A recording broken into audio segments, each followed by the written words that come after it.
Hello and welcome everyone to the HGC North American Open Division Cup, week number 3. My name is Halorin. It's my pleasure to be casting again for what, the second time now? With 2 the weeks in man a row, back to himself? back. Oh, I'm talking about Oh, casting with you. oh, This is our oh. second time casting This together. is, yeah, no, I'm Yeah. actually extremely excited about this because we actually got to. I was talking about this at the start of the season, or I guess the phase 2 for the cup is like I got to start last cup with you, and I actually got to start this cup, and I kind of got to host a little bit of my own. But I am glad to be doing cup number 3, and especially with you, this is actually extremely exciting that we're going to be doing this, and we've got a lot of games on our hand, and I'm really excited to get into these. Yeah, we're jumping into a really good portion of the bracket. Also, the first best of 3 we'll be checking out is PurpleStickyPunch taking on the Skengmen. We are in the lobby already. I think we're ready to rock and roll. I know the teams are itching to go. One of the good things, well, for us as viewers, is more success equals more hard work, because the team that wins this is going to be facing Wrong Orc, who will be doing their very best brick wall impersonation for whoever's ambitions on making it to the round after that. That team has been rocking and rolling. They want to make it to the Crucible. They're playing like they're ready. Oh yeah, I mean between Wrong Orc and Freebirds, I was actually saying I think even on the recap, there's the fact that like they're basically vying for that top position. Wrong Orc taking I think week 1 and Freebirds taking last week if I'm not mistaken. Yeah. So you know teams competing at this level and it's getting this close. Like we're only in week 3 and we have teams just vying for that number 1 spot in a very back and forth fashion. And I really like that we're going to develop kind of a story and a rivalry, and it's really fun to watch that unfold over the next, we still have 5 to 6 weeks of this left, so this is exciting to see a lot of stuff that we're going to be, coming out of these games. And I can already see that the lobby chat is ready to go just as much as we are. Yeah, the Open Division, the amateur scene is alive and well. Very interesting narrative showing up. If I had to use a word to describe how these teams have been playing, I would definitely go with inspired. You see the mid-season brawl. You see some of these lower seeded teams in the HGC proper taking shots at the number 1 seed, the number 2 seed. Crazy game 5s. It's like, well, why not me? And I think we're seeing teams play exactly to that effect. But game number 1, we're ready to go. Infernal Shrines, always a good time. Now, Infernal Shrines, I absolutely love this map because we can see so many different things pop up here, and the great thing to me, at least on this, is you get a lot of diversity with how you're going to be pushing, and also with I was actually watching the HGC and I was and I think it was Jayhow noting the experience difference that has gone to the towers at this point, the front gates being worth a little bit less. We don't see as much of that that 4-member rotation, specifically through that bottom and mid, as like the main strategy. Teams have actually been developing different things and kind of progressing and playing this map a little bit different ever since that kind of shift in experience has happened. So I'm always really, really excited to see how, new teams, especially, I've seen a couple names between these 2 teams that are kind of familiar, but it's always exciting to see how they're going to be playing this. We do have a first ban on Genji from the members of PurpleStickyPunch. I think the Genji ban is going to be something of a trend we'll see throughout most of the evening. He's still very much one of those heroes that can just end a team fight based on how he presses the buttons. Anyone gets low on health, he dashes on them. That's a takedown and a cooldown reset. Definitely create a snowball avalanche effect, and something that just has even more value in the amateur scene. PurpleStickyPunch didn't want to deal with that, but the Shimada brothers, man, they're hanging out at the top of the screen this time. They're not making it out. Yeah, it doesn't look like we'll be getting either of them. But now going into this first pick on Infernal, okay, all right. I was about to say, like, I was watching Europe this morning and Urel was top contest, and I was going to say on a map like this where she dominates the solo lane and on a where you're going to be brawling in a very tight spot, Urel is amazing for that because, in my opinion, she has a lot of good setup and utility and really allows the team to take advantage in a lot of team fights. I mean, you get a leap over someone and then you knock them back with the hammer.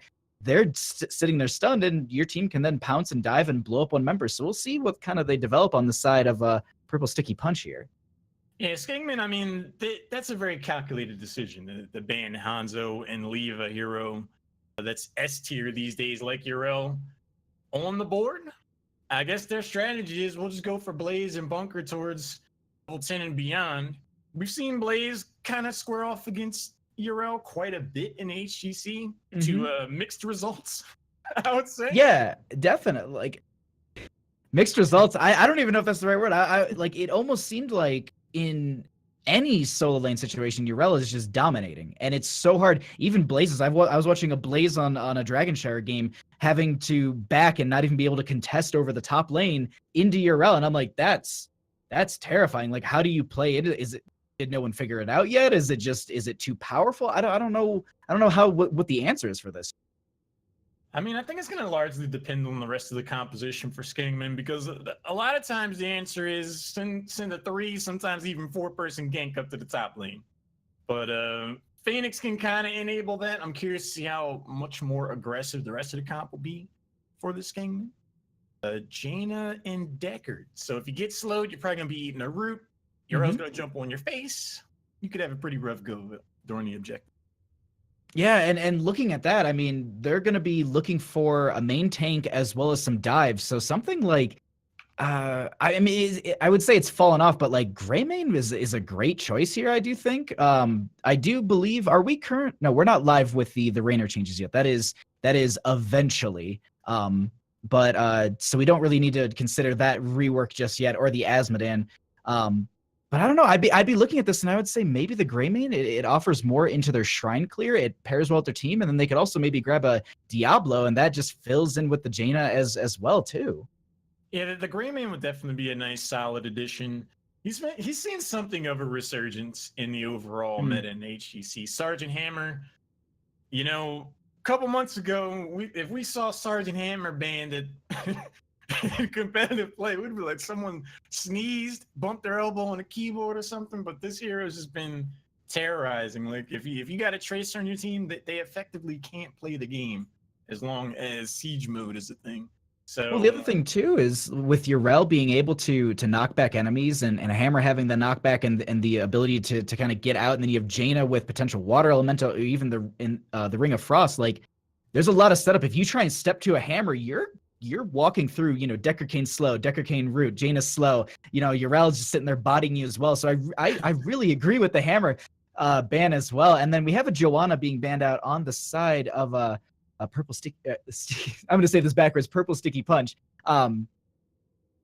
Into that though, I mean, I guess the grouping would be really, really powerful for the shrine. The blinds would be beneficial, and then you also have that stun, which kind of slow them down, allowing Phoenix to kind of jump on them. I do like that ban actually.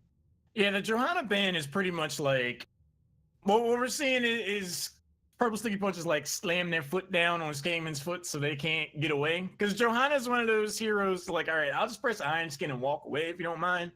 One of the only frontliners that can reliably do that. So what it's doing is it's forcing a commitment to the engage. If we do see a Diablo on the other side, they got to win that fight, because if he tries to stroll, okay, he shadow charges in there. He better set up a takedown, or else it can get pretty rough for the Lord of Terror. I do like the setup though, because you have the slows from the Blaze, you've got the roots from Malfurion, you have Lightning Breath probably, because it's the only thing that we've been seeing lately out of Diablos. So you've got all those slows, those stops, those roots, and then Phoenix takes the Purification Salvo. As long as you got some slows, that I do believe it does buff the damage. So you will be doing increased damage. And to some members like Deckard and Jaina, Deckard doesn't really have a burst to deal with that, besides everyone hopefully getting a potion at the right time. Unless they interrupt, the initial sweep for Purification Salvo with maybe Urel or some sort of root or something like that. But we'll have to see how that plays out. So far on the side of actually I had it backwards. PurpleStickyPunch was on the left. They will be having a pretty good setup here so far. Yeah, I mean, they got 5 more seconds to pick, and it is going to be Murden. And there's the Greymane that you prophesized. Murden, I like to call him the call to action warrior, because someone's out of position at all. They catch a Stormbolt, and the rest of the CC chain is going to be there. Ring of Frost potentially to worry about. I think we might see Water Elemental just to have that added peel for the back line. The Decker Kane root and slow, that's going to be a problem. And a wild Rascally Zul'jin appears. That's really not what I was expecting to come out of this draft, but that's interesting. And yeah, it is so it is Skengmen on the right. Oh no, I'm crazy. No, on the left. I'm crazy. Because it's Indie Bear, Iptings, J Kong, Cripsy, And Hami, yeah, that's Okay. I got trolled by Skengmen our on own the left. stream. I got trolled by our own stream. We're good. Skengmen on the left, Purple Sticky Punch on the right. Yep. And Skengmen, I mean, this is a team, like you said, they have players that we know rather well. And in the amateur scene, these are not exactly newcomers by any stretch of imagination. So I think we're going to see a team that's coordinated, that definitely understands the ebb and flow of the overall macro in this battleground. In particular, I think they left Yrel open feeling comfortable that they could deal with it. I think they took the Diablo feeling comfortable that they'd be able to go in there and get the engagement that they want. So I really think the burden of execution is going to be on Purple Sticky Punch. Yeah, they've got, you know, the blow up for specific heroes, and I do like that. If they can get that dive, as you did discuss, you know, if Murden gets that, you know, that lightning bolt, and then the chain CC, you know, you've got Jaina to get a slow, the Greymane can hop on them, Yrel's slowing them and just knocking them around. I really do think I agree with you on that. And realistically, I'm just really excited to see how this Zul'jin is played out. That's kind of the outlier for me, and I really want to know how that's going to be played here, and what kind of fancy play we're going to get from that. Well, Bahamut, my man, we're about to find out. Game number 1 of this best of 3. On the left side, we have the Skengmen. Hami's playing Zul'jin. Cripsy's on Diablo. J-Kong will be heating things up with Blaze. Iptings is on Phoenix. And Indy Bear will be planting roots with Malfurion. And on the right-hand side, we are going to be having Purple Sticky Punch with Rich B going to be on the Greymane, Drakengard going to be on the Murden, Camco going to be on that Yrel. We'll have Thank You on the Jaina, and Vivi rounding it out on the Old Man Deckard. Old Man Deckard. We see this, I mean, they get into this mid lane, and it's all 5 members. They want to brawl over this and maybe see if they can kind of establish a little bit of a dominance on the map, maybe get a first pick here, but playing it safe at this point, just, you know, poking out with that Stormbolt and not stepping too far forward. Yeah, if you can send that early psychological statement like, we will be aggressive, we can't get these early takedowns, it definitely can help you, at the very least, going into the first objective phase. But we're seeing some measured play from both sides. So just kind of show up, wave, post your hey guys in the chat in mid lane, then you start to rotate down. And so I think I was going to say, I was thinking that this was actually going to be, hold on one second. Ooh, what is this solo lane? Ami into Camco is Ami's getting a little bit low. Gonna grab both those regen gloves, but it doesn't look like they'll get the kill. I was actually thinking that we were gonna see these teams kind of shake up the 4-member rotation between mid and bottom, but at this point it kind of seems like Blaze is actually gonna be playing that bottom lane, so they are changing it up on the side of Skengmen a little bit, maybe utilizing the Phoenix in a rotation for some clear, but it's throwing me off a little bit. I'm just like, how are you trying to establish yourself here? Nothing too big though, as they are gonna be grabbing the camp on the left-hand side. It's definitely a curveball. Inventive is how I would describe that. Conceptually, I feel like if you're going to have a ranged assassin try to deal with Yrel, Phoenix is probably the better stutter stepper, at the very least. So we'll see how that plays out. But an early aggression goes for Cripsy with the shadow charge into the overpower. The Malfurion route to follow up, but somehow Iptings finds himself a little too close to the action. That's going to be first blood. First blood going over in favor of the members of Purple Sticky Punch here. They will continue to grab that camp, so they'll have that pushing into the lane. We will be having the objective popping up in about a minute here, so overall we should be seeing teams kind of rotate around, maybe grab some camps and prepare their lanes, as they do have the first objective going to be in bottom lane. I wouldn't be too surprised to see a rotation for that hard camp in the top right or top left for either team fairly soon, because they'll want that pressure pushing in the top lane while this objective goes on, because naturally these things can push out and take almost keeps, I would say. Well, one thing I'm really looking forward to seeing Bahamut is how that first takedown shapes the rest of this game. Stormbolt goes in, Drakengard's gonna be able to back away. Skengmen is a team that has veterans, is what I would say to describe them. So to go in for that aggression, to go in for that camp invasion, and to lose a hero against a team with players we haven't really seen before, do you continue to be aggressive? Do you continue to feel that level of confidence? And does this embolden the relative newcomers? I'm really curious to see how this shrine's going to play out. That's a really good point too, because we talked about a little bit this off camera, I think, when we were looking at the teams. It's just like, I know one side, but I haven't heard of any of these members.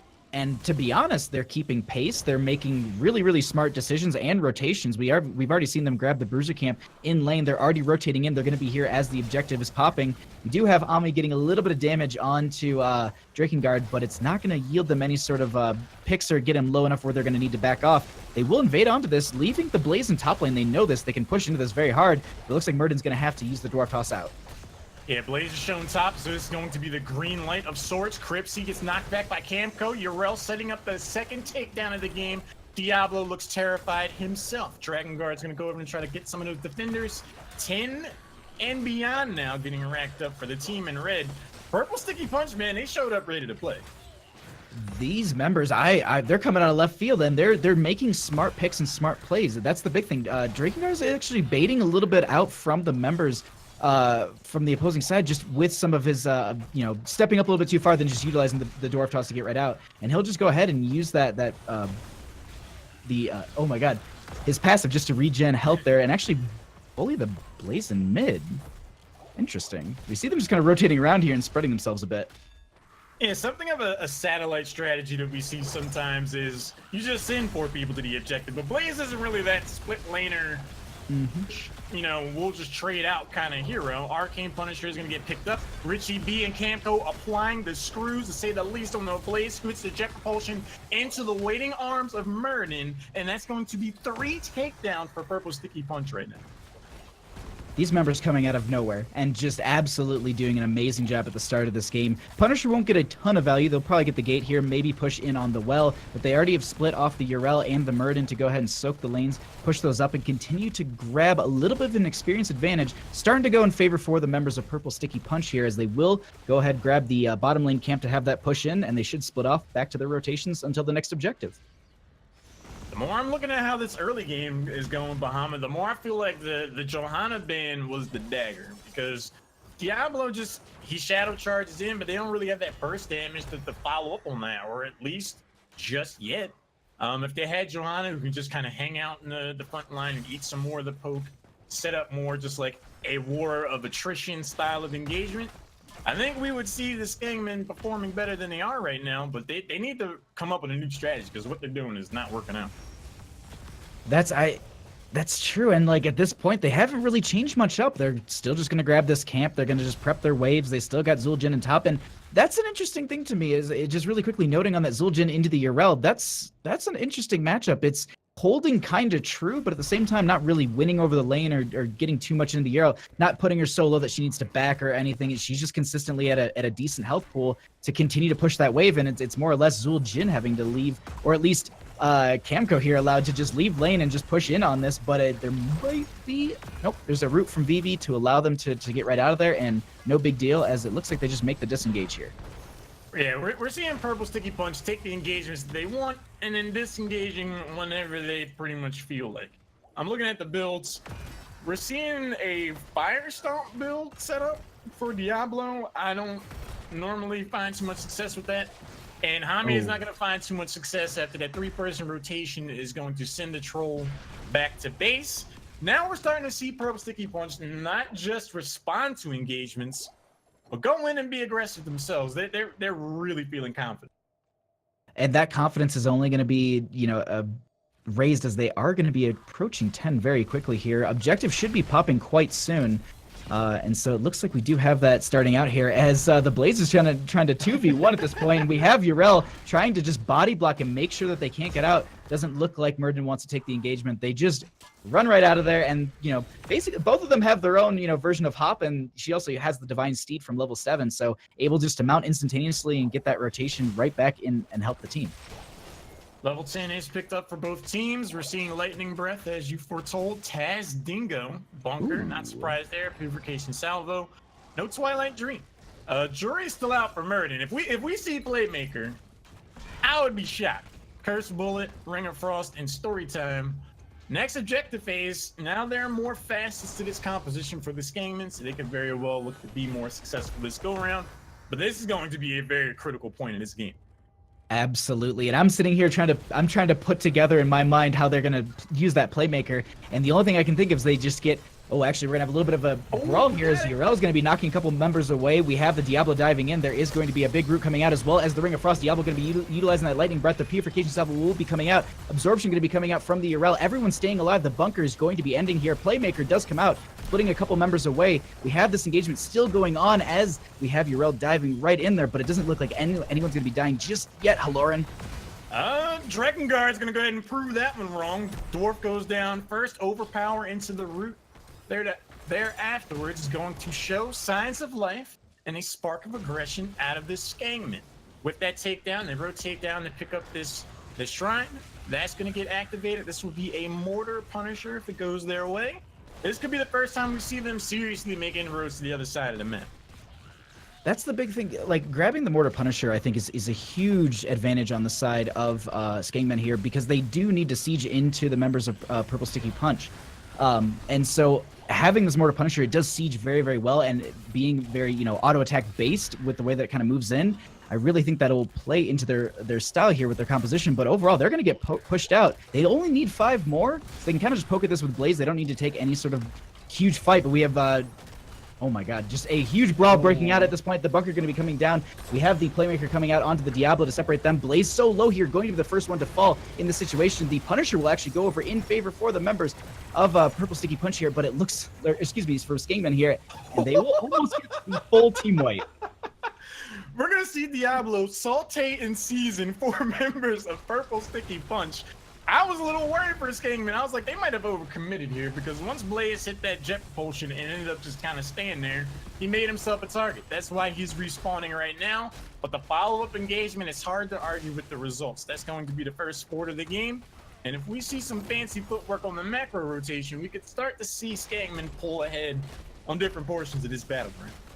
That was the combination that they needed, though. That was the Lightning Breath with the Purification Salvo. If you look at the kill count right at the end of that, it was all 3 for Phoenix, because they were just cleaning up with the slow from the Lightning Breath, as well as probably something from the slow from Blaze as well, and just Malfurion maybe getting some roots and setting them up. Overall, that was a great fight for Skengmen to bring them back into this game. 5-5 in kills, and actually a talent advantage and about a level lead on the side of Skengmen. They turned this around so very well.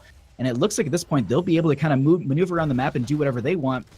And they're gonna try and force the members of PurpleStickyPunch to be a little bit more reactionary, as Thank You is going to be falling in this bottom lane, also burning the Ring of Frost too. Janet throws out the Panic Ring of Frost to no avail. Ice Queen gets caught out in the bot lane. It's gonna allow for some more aggression. There's the overpower, the Shadow Charge on the Camco. Yrel should be able to jump to safety if things get that sticky. Drakengard eats a ton of damage. Cursed Bullet goes out, just misses though. Lightning Breath, Jet Propulsion. Richie B again finds himself roasted by Blaze and Diablo. Just this composition is cooking right now. They're able just to rotate any lane at post 10.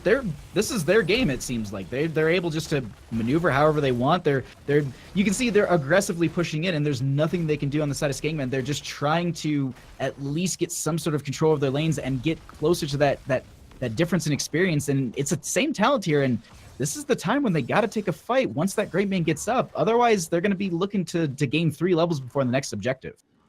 I think what we're seeing here, Bahamut, is the difference between experience and a team that has the eagerness and zeal of a new coming squad. We saw, the Skengmen, they started to lose heroes early. They lost the first Punisher, but then they rallied back. They stayed even and consistent, and then they started finding success in team fights. Now, what I want to see is how well PurpleStickyPunch find them, respond to having their backs against the ropes, to be down 2 levels and some change in a tier advantage. Do we still see that same amount of confidence that we saw in the first 8 minutes? We'll see. That's a good point to make, is just, will they be able to start setting themselves up for rotations, maybe get some picks here? They're going to need to look for something sneaky, but at this point, the way that I was saying that they can play on the side of Skengmen, they can do whatever they want. They don't have to push up in lanes. They don't have to play any sort of aggressive. They've got 2 levels on them, and the way that they've turtled up on the side of PurpleStickyPunch, they're gonna need to just continue to wait for the waves to crash into them, allowing Skengmen just to do whatever they want once again across the map. It gives them an opportunity also to just kind of get their head together, get their shot calling on the same page. Like, all right, guys, let's just slow things down. Let's get on even talent tiers. Let's get back to the strategy that we had going into this game. And let's not do things like get caught out. Let's not, start to fall apart and crumble. J-Kong's going to go ahead and capture this at the opportune moment. If that's left to its own devices, that Bruiser Cam's going to net a considerable amount of value, which could snowball towards the end of this game if a serious push happens down bot the next Punisher. Oh, they were setting up for a pick there. If they would have gotten Blaze, that would have been great for them. That would have been exactly what they needed to allow them to get that push in. But it looks like they're going to go ahead, forego the objective, burn down this fort, give themselves a little bit of an experience buff, and at least just try and get some value here. But the thing is, while that's happening, they're just pushing up bottom lane on the side of Skengmen, forcing the back, and Blaze can poke at this and continue to stop them from backing while they open up this bottom lane a little bit. And not having a sidewall and the ability for the enemy team to charge in after the Punisher gets the leap over the wall, that's huge. And so I think that I'm pretty sure they already took it out, as Ivy Tings is going to be getting right out of there. But yeah, they took out one tower and they got a little bit of the sidewall. So that will be an easy pressure for them when they do get this Punisher with only 5 more skeletal defenders needed. Bravo and job well done for PurpleStickyPunch to have the presence of mind to rotate up and take that top fort while it was available to him. It will allow them to get to level 16 and then respond to this Frozen Punisher on even talent tiers. They have Ring of Frost, they have Cursed Bullets, Stay a While and Listen is available, and it's all firing on all cylinders for the front line of RN Defender and the Playmaker. How well did PurpleStickyPunch respond to this push? Wall already taken down, one tower already gone. This could be the first keep of the game. Yrel going to get leaped on. Diablo going to charge in. That is going to be the Ring of Frost coming out as well. The Haymaker comes out onto Diablo. No one really trying to capitalize on this too much. Ami a little bit low here. Going to get some healing. Going to pressure up a little bit more. Some roots coming out. There is going to be the Dragon Breath, but that is going to be absorption from the Yrel, who will live through this, but that means that Murden will be falling. Yeah, Murden absorbed that with his face. 46% still on the Frozen Punisher. Retreat call is in for PurpleStickyPunch. Bottom keep is going to get claimed with 37% remaining and a healthy minion wave along with the camp. This could be the end of game number 1. Richie B throws out the Cursed Bullet to not much avail. Shadow Charge overpowered. A stun to follow up. Janet gets deleted off the map. Camco's going to be the next target, but Taz Dingo comes out for the first time, I believe, in this game. And that should close out things for Skengmen. They look to go up 1-0 in this best of 3. What a clean end to this. The sleep comes out to try and delay this, but it isn't going to be enough. And as you called it, that will be game number 1 going over to Skengmen. I loved it. And the Zul'jin was pretty cool. Now, the thing that I have to ask the most is, was Toss Dingo really necessary? Could they have just gone guillotine and just had that extra damage every single time? Or was, I don't know, like, I'm looking at this Toss Dingo and I'm just like, it only got used at the end. And I honestly don't even think it was needed at that last. I think it was just like they hit R button because they were like, well, we're on core. He's like, I gotta show that I did pick a talent at level 10. I see where you're coming from. I feel like the Taz Dingo is more of an insurance policy in competitive play. I feel like Taz Dingo and Zul'jin is somewhat underrated because in a situation like this, where how many stuns are there? There's Yrel's charged up W Stormbolt, and that's pretty much it. So the chances of you getting off the Taz Dingo is pretty high. If you can bait the enemy team into collapsing on your Zul'jin and then they Taz Dingo at the right time, they're pretty much absorbing all that damage, much like RN Defender does for Yrel. So if you can kind of bait and switch the enemy team to attacking the troll, and he just eats up all the abilities, it's like, all right, we can just turn around this team fight for free. It just so happened Skengmen never found themselves in a position where they needed to actually use that strategy. That's true. I mean, post 10, that was the dynamic shift. We saw it was 1-5 at the start of the game, and then that, first objective went over, I want to say easily over to the members of PurpleStickyPunch, and then right as we got to that 10-12 area, it just, the dynamic shifted. We saw almost a team wipe at that point. And then later on, we just kept seeing fight after fight just go over in favor for the members of Skengmen. And I got to say, they played a great game here and definitely drafted something that looked really, really strong. The Diablo Phoenix combination was extremely well used, and the Zul'jins just continually get damage into that backline, as well as just, poke some of these members down and chunk them. I got to say, I got handed over. That was a great draft, and they executed it extremely well. Skengmen said, it's all right, boys, we're scaling.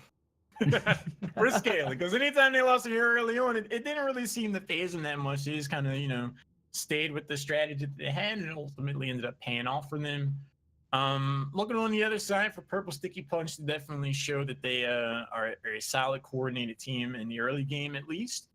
I think they just needed to coordinate their lockdown a bit more. With their comp, they had a very narrow window where it's pretty much Stormbolt, and then the root off of Decker Kane. If they're not able to get a takedown on that, you got Janus slow, sure, but you're not stopping them from pressing buttons at that point, or really limiting their movement options. If they go for a more aggressive front line, if they go for some more lockdown on the back end, I think they could do well. Maybe that adds context to why Hanzo was banned, because a Dragon Arrow from the back line could have been a huge difference maker there. Oh, that's very true. I mean, anything that could have just like stopped any of the momentum of the fight, I think that was the big thing. And they didn't have enough then. And you said it very well. They hinged on getting that Ring of Frost, that root from the Deckard, but none of that. I mean, it came out here and there, but it was they were never able to capitalize on it, because they were always just getting pushed in, or there was always someone getting too low, so they couldn't, capitalize on what they had set up. And that's the unfortunate part about it.